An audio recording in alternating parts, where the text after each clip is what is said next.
सावन, जिसे भगवान शिव का प्रिय महीना माना जाता है। सोमवार शिव का प्रिय दिन है, इसलिए सावन का सोमवार पूरे भारतवर्ष में लोकप्रिय है। पौराणिक कथाओं के अनुसार समुद्र मंथन सावन मास में ही किया गया था। समुद्र मथने के बाद जो हलाहल विष निकला, उसे भगवान शिव ने पान किया। इस वर्ष कोरोना महामारी के कारण पूरा विश्व एक त्रासदी से जूझ रहा है और इस बार JJN न्यूज़ की मुहिम है कि सावन के हर सोमवार में आपको भगवान शिव के अलग अलग मंदिरों के दर्शन कराएं।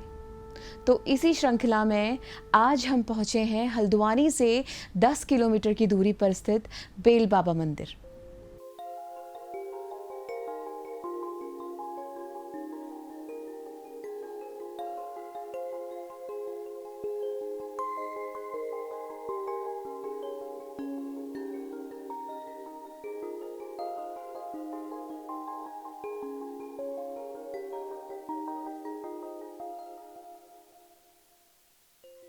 नमस्कार, आप सभी भक्तजनों को पवित्र महीने की हार्दिक शुभकामनाएं।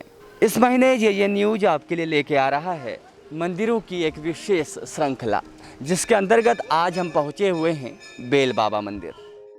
बेल बाबा मंदिर हल्द्वानी से लगभग 10 किलोमीटर की दूरी पर स्थित है और अपने आप में एक विख्यात मंदिर है।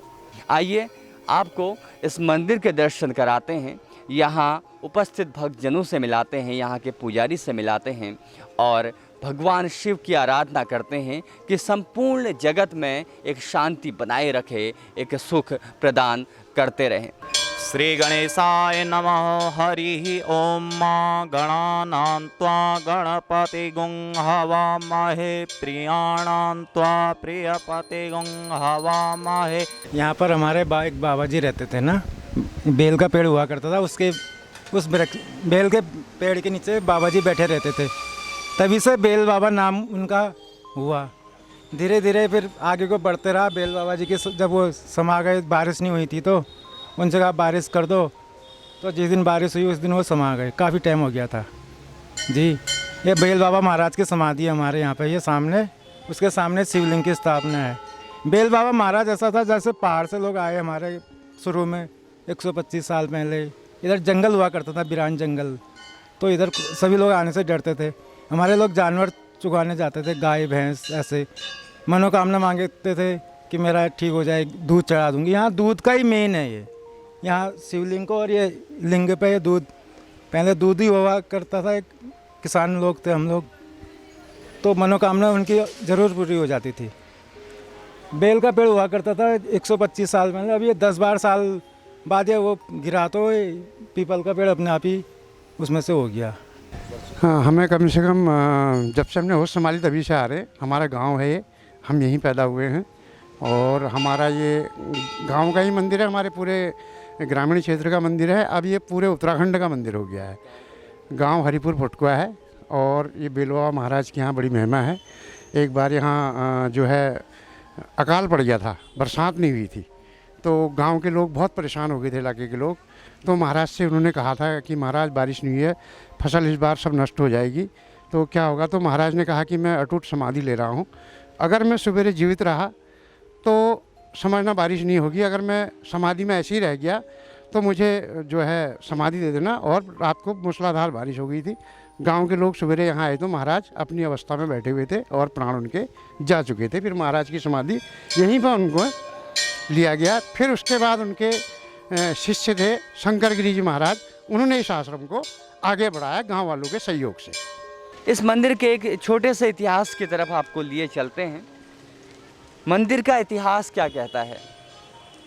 यहाँ पर उपस्थित जो शिवलिंग है उसका कोई लिखित विवरण नहीं है, कोई लिखित इतिहास नहीं है, लेकिन मान्यता है कि इस मंदिर में आकर एक सुख की अनुभूति होती है, बिगड़े हुए काम बनते हैं। तो दूर दूर से इसी कारण इस मंदिर पर भक्तों का तांता लगा रहता है। यहाँ पर एक सिद्ध बाबा हुए जिन्हें बेल बाबा कहा गया। मेरे पीछे आप एक पेड़ देख पा रहे होंगे, उस पेड़ के नीचे अक्सर बाबा बैठा करते थे।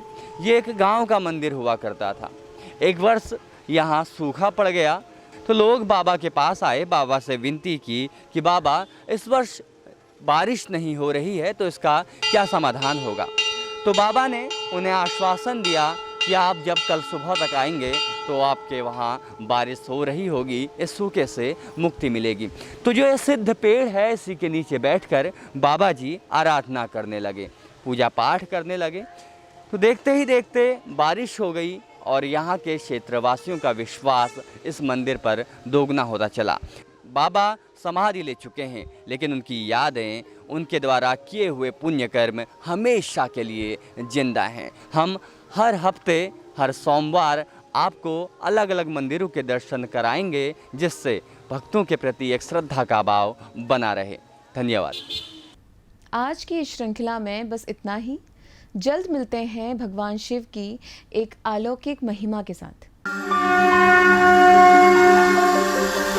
जटाटवीकलज्ज्वलप्रवाहपावतस्थले गलेवलम्बिताम्बुजङ्गतुङ्गमालिका